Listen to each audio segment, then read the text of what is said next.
Welcome to Davey's Take. Today is Tuesday, February 18th, 2025. And we're here to talk about some Cleveland sports and some regular sports. Yes, I promised I would do this. Let's give it a shot. Let's see how it goes. First, we're talking about the Cleveland Cavaliers because they're actually playing right now.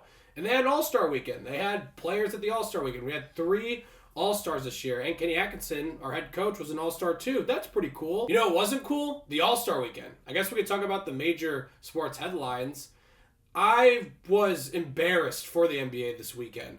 Especially if you compare it to what the NHL did with the 4 nations. I mean, that USA-Canada hockey game was fucking electric. And I was just baffled that the NBA thought any of this stuff was a good idea.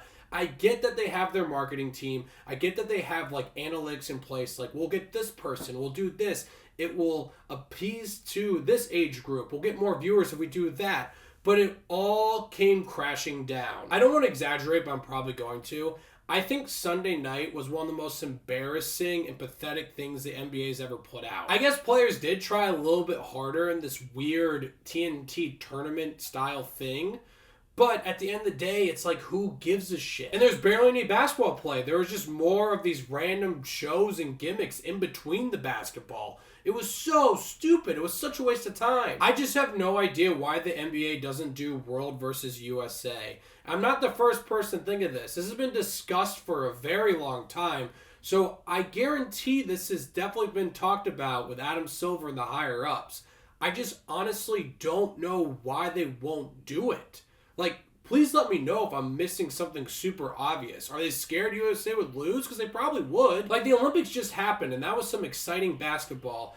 The NHL has this 4 nations thing going on. It's super exciting.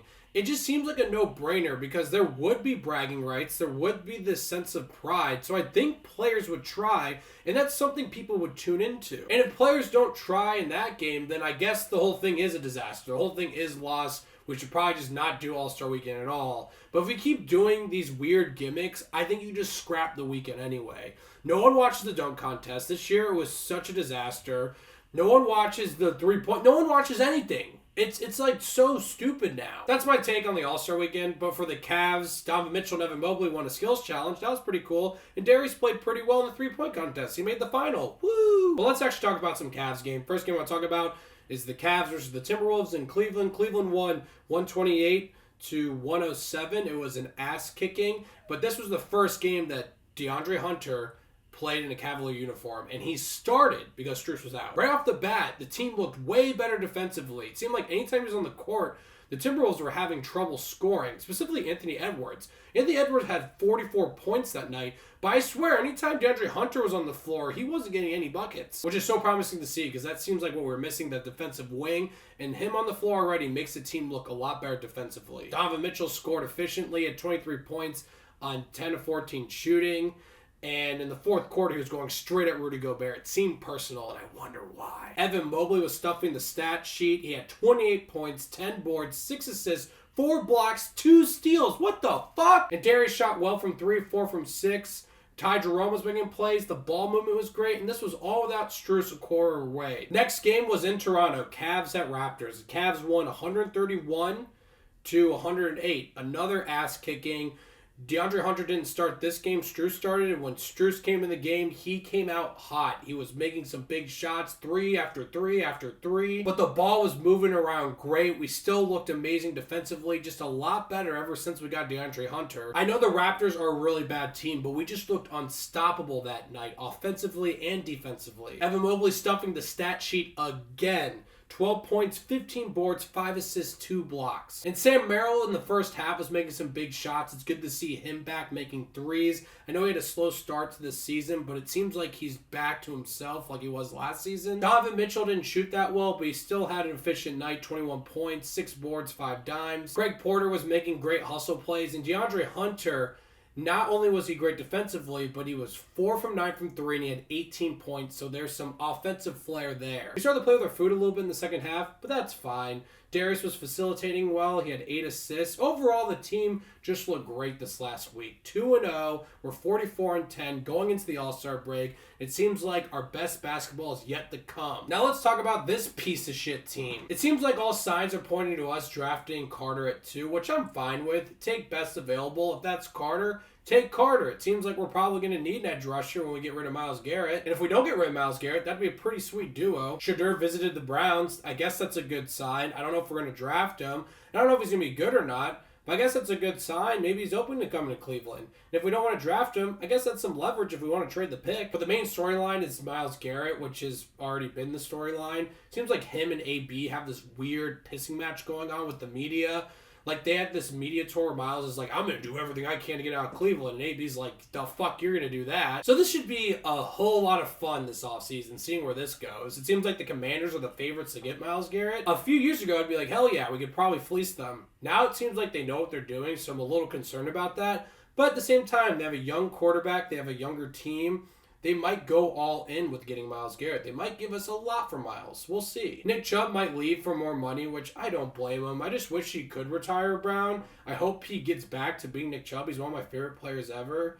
But no hard feelings if he does want to leave. That just fucking sucks, man. Kirk Cousins seems like a possibility, which I'm open to. Not as a long-term solution, just a placeholder till we figure out what the long-term solution is. He's worked with Stefanski before in Minnesota, and if Atlanta cuts him, we can get him super cheap. So I would be open to that. I'd also be open to Justin Fields as a placeholder too. I just don't want Aaron Rodgers, which seems like a possibility too, but that just seems like the last thing we need right now.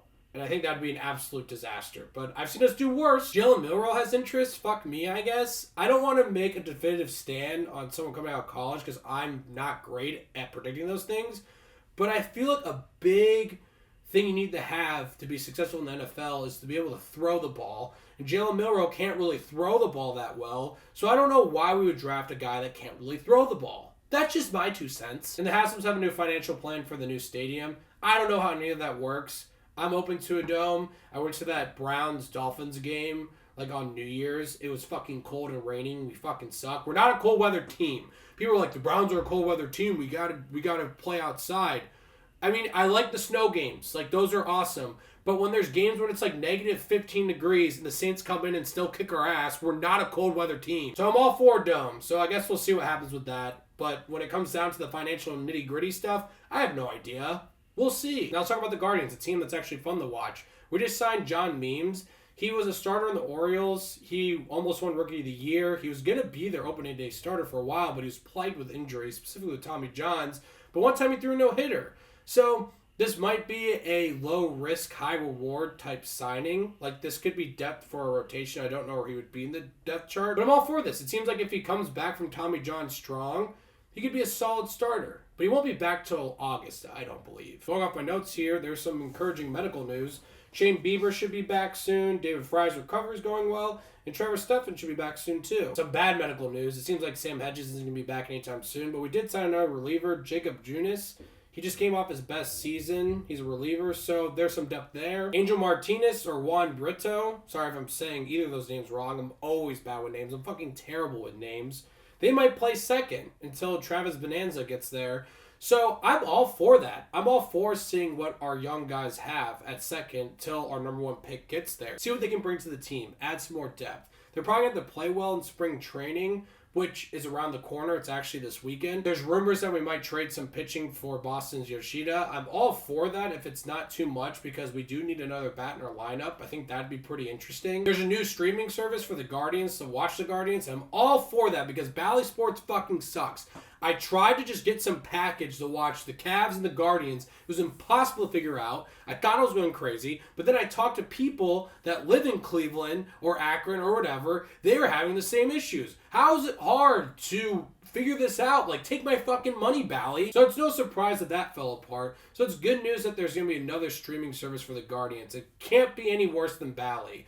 And finally, Bill Nye picked us to win the World Series. So suck on that. We have fucking science on our side. That's all the updates I have for the Cleveland sports teams. The Cavs are rolling into the All-Star break. The Browns are irritating as always. And the Guardians have spring training soon. Man. But yeah, that was fun. I'm going to try and do this every week. I actually can't next week because I'll be out of town for a wedding. So the week after that, I'll try and cover everything that's happened in the next 2 weeks, which either could be nothing or it could be a lot. I guess we'll see. So let me know what you thought about any of my updates or any other updates you want to give. I'm curious to hear. And thank you so much for watching. Click here to see more of Dave's Takes.